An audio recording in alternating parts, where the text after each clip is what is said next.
Em outubro, na revista Unesp Ciência. Docentes da Unesp e estudantes que participaram dos Jogos Olímpicos no Rio de Janeiro deste ano contam suas experiências e impressões sobre o evento.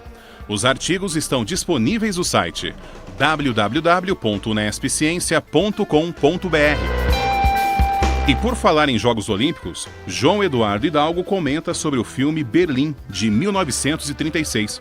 Ele reflete como foi a competição na Alemanha há 80 anos. Além disso, mostra a trajetória da diretora alemã Leni Riefenstahl. Olá, eu sou o professor João Eduardo Hidalgo, da Faculdade de Arquitetura, Artes e Comunicação de Bauru.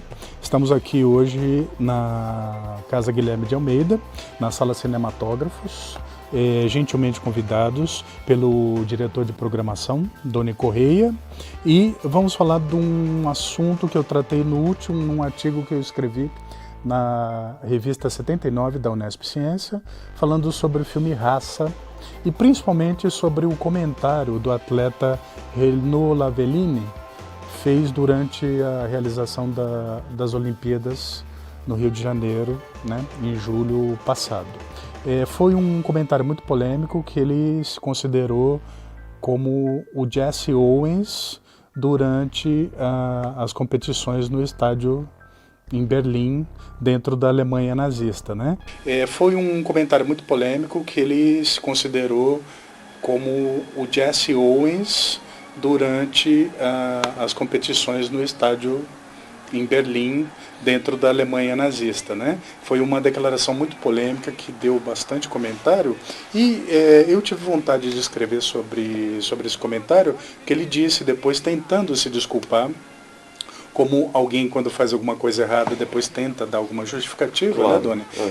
Ele tentou se desculpar falando que ele tinha acabado de ver um filme com a história do Jesse Owens, e eu vi que a imprensa não deu nenhum destaque para isso, não sabia nem do que ele estava falando, e eu escrevi falando desse filme Raça, né? Que, pelo que eu entendi, é um filme que não circulou muito também, né? Além do seu artigo aqui, você contextualiza muito bem e fala que realmente as Olimpíadas no Rio foi um acontecimento muito positivo e tudo mais. Com exceção dessa declaração, né, do Renaud, e também com alguns outros vexames do pessoal dos Estados Unidos, os nadadores e tudo mais, mas no contexto geral... Que foi uma declaração e uma situação até parecida com essa exato, do Renaud, porque né? daí quiseram também de novo apelar para a questão do preconceito contra brasileiro e tudo mais, né? E é muito interessante você citar esse filme Raça, que não circulou, eu particularmente não assisti, e ligar com a produção da Leni Riefenstahl, né, a propósito do nazismo e desse preconceito que ele acha que sofreu por parte da torcida brasileira, né? Whoa. Now where do you boys think you're going? Just using the showers. Not until we're through, you're not. You niggers can wait your turn. Let's get out of here. Dave. Yo, sir. OSU what? OSU what? OSU what? OSU what? No artigo, Hidalgo presta homenagem a Leni Riefenstahl. O que eu achei interessante quando ele comentou o filme, né? Ele não falou o nome do filme exatamente, né? Falou que tinha acabado de ver um filme e eu, por acaso, sabia que eu assisti o filme. Ele ficou uma semana só em cartaz, uma pena, né? No Cinearte aqui em São Paulo. Uma mera semana, não saiu nenhuma crítica em nenhum grande veículo. Uma pena, porque é um filme que, historicamente, eu acho que dentro de cultura ele tem que ser visto, que ele mostra várias nuances do que aconteceu durante o nazismo e principalmente durante a Olimpíada, né? Estávamos vivendo um ano de Olimpíada 2016 e redondo 80 anos depois de 1936, e a ligação do comentário do Renaud Lavellini se colocando na pele de Jesse Owens. O que eu destaquei no meu artigo, na revista Unesp Ciência, foi que não havia nenhum tipo de possibilidade de comparação, né? Ele se comparava ao que teria acontecido com o Jesse Owens durante as competições, né? No estádio lá na frente do Hitler, de toda uma Alemanha nazista, racista, né? Ele tinha se sentido assim ofendido, ele foi vaiado, né? O atleta francês, e que ele se sentiu na Alemanha nazista absolutamente equivocada, né? Equivocada, porque o Jesse Owens foi ovacionado, pois é. né?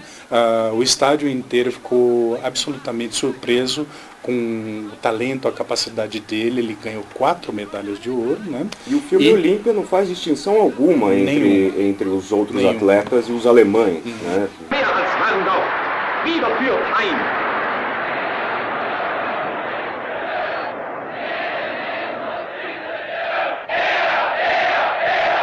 Letzter Wurf des Schweden.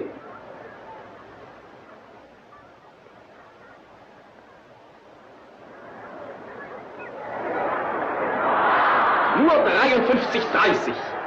Se nós temos hoje em dia essas coberturas de Olimpíadas, todas as coberturas de esporte, nós devemos à figura da Leni Riefenstahl, né? Da cineasta nazista que começou antes do nazismo, né? Ela viveu 101 anos, ela nasceu em 1902 e morreu só em 2003, com 101 anos. Ela passa o século XX inteiro, né?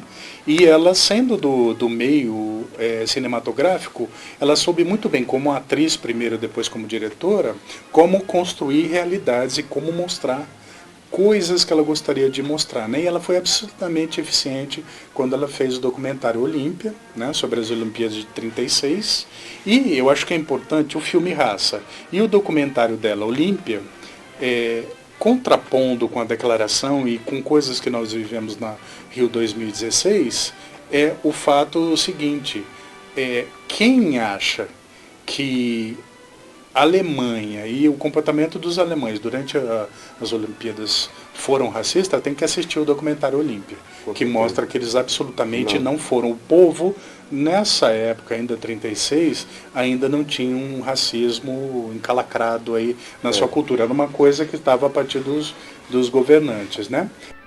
A seguir, vamos conhecer algumas obras cinematográficas produzidas por Leni Riefenstahl e quais filmes inspiraram seus trabalhos.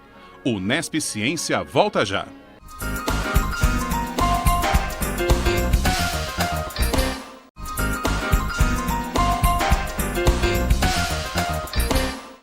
O Nesp Ciência desse mês fala sobre os Jogos Olímpicos do Rio de Janeiro e reflete o mesmo evento que aconteceu em Berlim, na Alemanha, em 1936.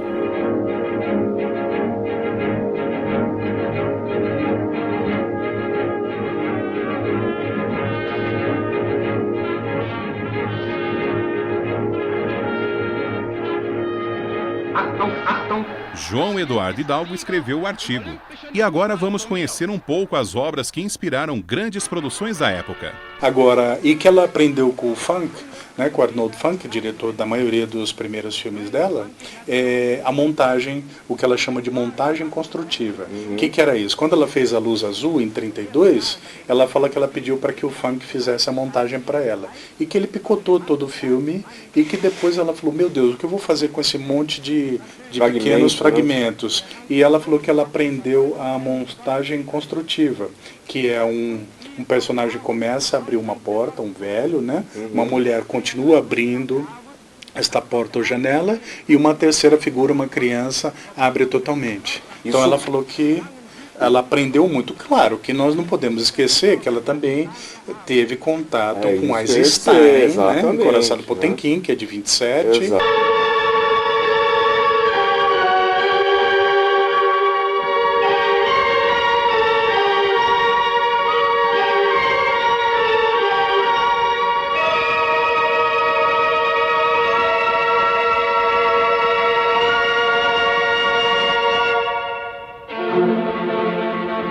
Estamos falando Walter de 32. Ruttmann, né? Sim, Berlim Sinfonia da Metrópole. Então, mesmo Outubro, eu acho que já existia. Já, o Napoleão, do Abel Gance. Com certeza. Quer dizer, ela já tinha conhecimento das escolas de montagem que se eternizaram a partir dos anos 20, né? Claro, Essas montagens claro.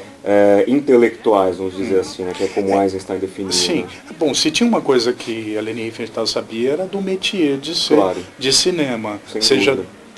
diante das câmeras ou por trás dela. Ela Exato. era um gênio, né? E ela fez, por que ela ganhou a encomenda aí de fazer Olímpia sobre as Olimpíadas Pois de é, isso que eu ia chegar. 1936? Sabe-se que o próprio Fritz Lang foi sondado pelo Goebbels e pelo Hitler Sim. para ser o cineasta do Reich. Sim. E, obviamente, ele recusou por ser meio judeu. Né? E Mas fugiu, até o né? Goebbels disse, olha, mas Nós nós escolhemos, decidimos né, quem é judeu, quem é né? judeu. Mas ele não quis, Foi embora, fugiu para né? Paris A e esposa foi dele embora. não, a Tia von Harbour ficou lá Ficou, colaborando com os isso. nazistas, né? Vários ficaram, né? Pois é, o próprio Emil Jannings, né? Que era tão popular e acabou para o mundo Sim. a partir da união dele com os nazistas, né? Sim. Agora, como é que a Leni Riefenstahl então chega a esse posto de cineasta do Reich? Ela chega pelo seguinte, o Hitler gostou muito do A Luz Azul.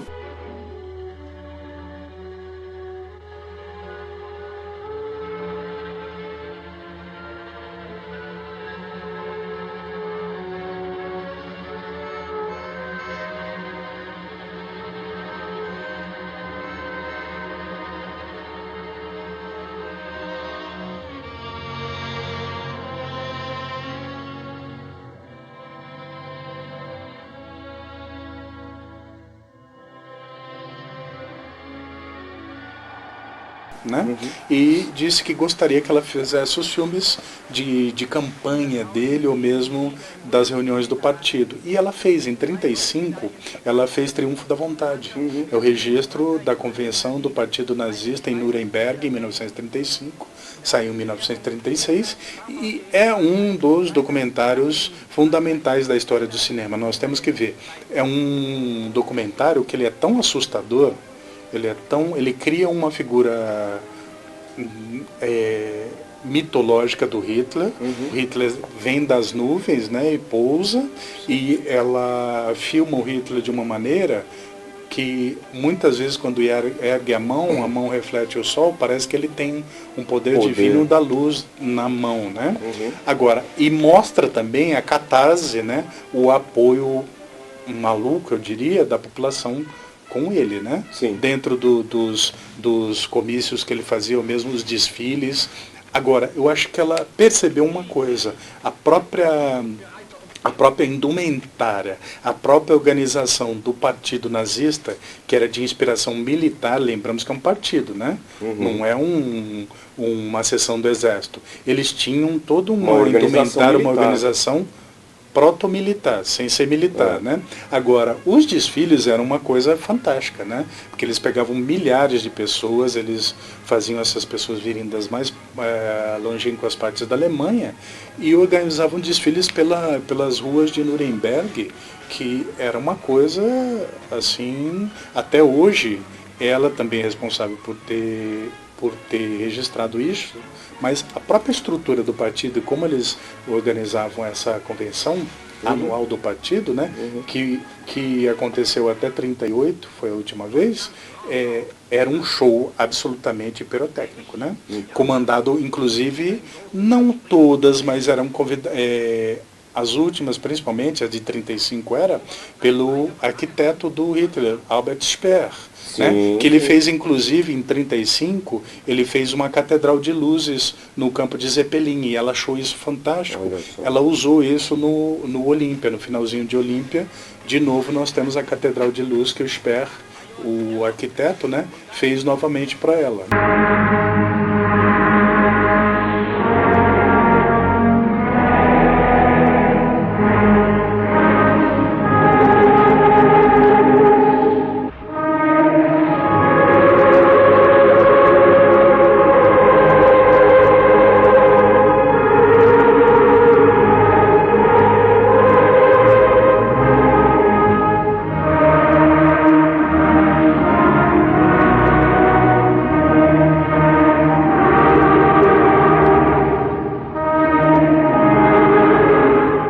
Leni Riefenstahl também admirou filmes como Sinfonia da Metrópole, de 1927, Encouraçado Potemkin e Outubro, também de 1927.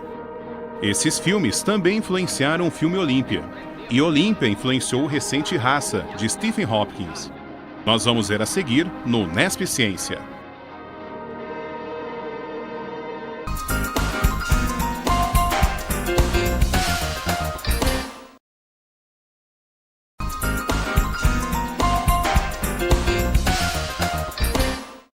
O Nesp Ciência desse mês fala sobre os Jogos Olímpicos do Rio de Janeiro e reflete o mesmo evento que aconteceu em Berlim, na Alemanha, em 1936. Por conta do grande volume de material gravado, Hidalgo explica, Leni Riefenstahl desenvolveu uma técnica de tarja de 12 cores, que identificava o conteúdo das películas. A gente sabe que Olímpia passou por um processo de montagem longo e complexo, Sim. né? Fala um pouco pra gente como que foi essa metodologia que a Leni Riefenstahl criou para poder organizar o todo que ela filmou, porque são horas, né, de material bruto. Ela tinha, quando ela acabou de... Lembrar que ela tinha 35 câmeras, né, com os operadores, e dentro dessas câmeras tinha câmera que gravava em 30 quadros por segundo, quando o normal era 24, quer dizer, então câmera de alta definição, câmeras pequenas portáteis que eram presas em balões, que eram os balões, eles soltavam e eles caíam em algum lugar.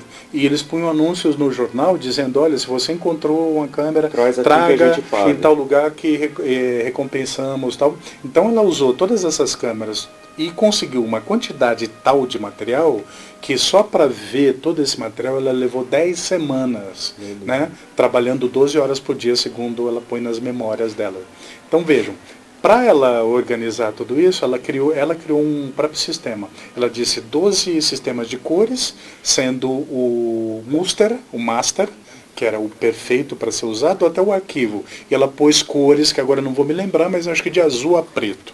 Então, quando ela foi assistindo, ela já foi... Ela ia catalogando essas sequências, né? Então, quando ela terminou de assistir, né, de catalogar, então ela tinha essas 12 classificações. Então, ela sabia que ela ia utilizar do Muster lá, ou do muito bom, né, do Gut, principalmente daí, que dificilmente ela ia usar alguma coisa lá do arquivo da última tarja, né? É fantástico, porque quando ela acabou, ela tinha tudo aquilo. Agora, lembrar que ela tinha som direto em algumas coisas, mas muito do som da música foi colocada na edição. Na edição, né? E ela ficou 2 anos montando isso, ela disse que ficou doente, que ela achou em alguns momentos que ela não ia terminar. Imagino que com uma pressão absurda em cima do Goebbels, né? Que ela não era uma pessoa exatamente simpática, não é? Não, tem... Acreditar nos filmes da Leni Riefenstahl nós devemos acreditar. Agora nas memórias não muito. Ela põe nas memórias que uma vez ela precisava de mais dinheiro e que o Goebbels disse que se ela fosse um homem ele jogaria ela pelas escadas abaixo ou a enforcaria, não né? É bem assim. Com as próprias mãos. Mas existem outras histórias envolvendo Leni Riefenstahl e Goebbels que não vem ao caso, então por isso eu acho que Hitler, e o próprio Hitler. Mas uma coisa fica muito clara, ela tinha uma ligação direta com o Hitler, né? E então quando ela tinha livre acesso, né, ao... para muitos ela era amante, que eu acho que é bem provável. Quando ela tinha algum problema muito grave, ela ia diretamente ao Hitler. Agora veja, tudo bem. Uma mulher bonita, ok, muito bonita, agora uma cineasta exemplar. O Goebbels tenta, ele era pretensamente escritor, não acho que era, né, ele era muito ruim. Ele pretensamente também escrevia roteiro para cinema, porque ele era o chefe da indústria, né? Da indústria da propaganda. Ele escreveu o roteiro de Kohlberg, que é uma coisa assim que um filme que eu teria dificuldade em classificar entre medíocre, uma fantasia de um maluco, né? Mas é muito ruim se formos comparar. Agora tem outras coisas da indústria que eles tentaram até imitar o que a Leni fazia no comecinho. Só que é assim, você vê 20 minutos de uma grandiosidade, depois aquela coisa medíocre que você não consegue imitar tudo, né? Pensar em outros filmes alemães dessa mesma época, como O Judeu Eterno, Yu-Tzu, que são filmes execráveis, né? São filmes... não dá para comparar com o Triunfo da Vontade com o ofensivos. Né? Ofensivos, grosseiros. Né? E ela critica muito esses filmes, né? Agora, eu acho que a grande qualidade no filme Raça, né, que o francês aí nomeia, é uma coisa, podemos perceber como ela lidava de uma maneira dúbia com o poder. Excuse me. Mr. Owens, my name is Leni Riefenstahl. I have a favor to ask you. What's this? Ach, nein. Would you mind one more?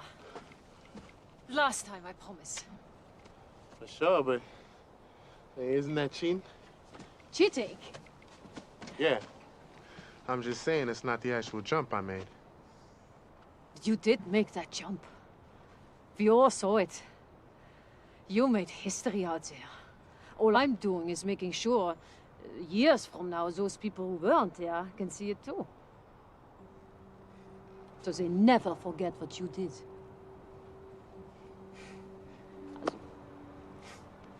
One more? Please.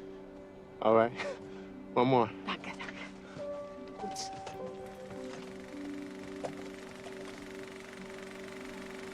Tem uma cena interessantíssima, que isso faz parte da memória de várias pessoas que participaram, né? Uma cena onde ela serve de intérprete para o chefe do Comitê Olímpico Internacional, americano ou internacional, agora não me lembro especificamente, e o Goebbels. E o Goebbels diz, aqui é a Alemanha, nós não gostamos de judeu, negro aqui não entra, né? E ela pergunta ela fica confusa, ela pergunta para o representante dos Estados Unidos, ela fala, o senhor quer que eu traduza ou interprete? Porque ela fica chocada. Agora, como eu vou dizer isso, né? Então, veja, era uma pessoa que não era ingênua. Claro. Ela sabia o que estava acontecendo. Ela também tinha essa posição dúbia de falar que não sabia exatamente da existência dos campos de concentração. Sabia, fica muito claro ali, mas ao mesmo tempo ela não compactuava com aquilo. Nenhum né? deles, nem o Eichmann sabia, né? Não, são todos ingênuos, né? Agora, a Leni, ela mostra isso no filme, que ela não era ingênua de maneira nenhuma, mas que ela se servia desse regime para fazer grandes coisas. E no filme, inclusive, ela pergunta, né, quando o Jesse Owens, ela pergunta, por favor, senhor Jesse Owens, só podia ir de novo encenar para mim a sua corrida? Ele fala, mas de novo. Ela fala, então, mas o senhor não quer que o seu talento fique para o mundo ver?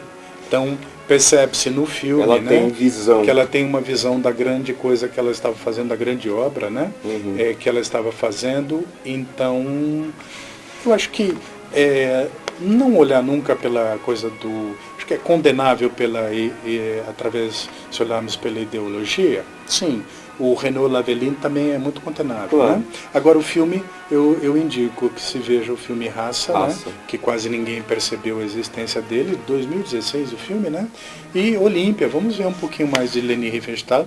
Quem gosta de cinema pode vir no nosso curso, que deve acontecer no começo de 2017, né? Exato. Que vai estar no site da Casa Museu Guilherme de Almeida, ou na Casa das Rosas, uma das casas irmãs, né? Que Casa agora Mário de são três, Andrade, agora Casa também. Mário de Andrade, Casa das Guilherme. Rosas e Casa Guilherme de Almeida, que agora são 3 casas irmãs. Então, num desses lugares, provavelmente, ou aqui ou na Casa das Rosas, teremos eu ainda não tenho um título, mas deve ser Leni Riefenstahl, o poder da ideologia, né?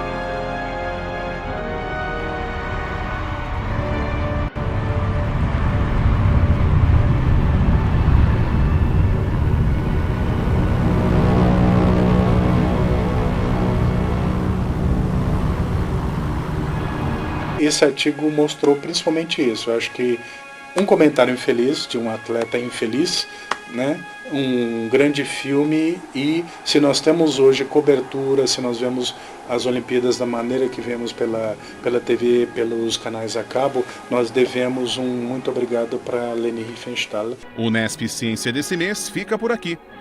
Todo o conteúdo da revista pode ser lido no site www.unespciência.com.br. Até a próxima!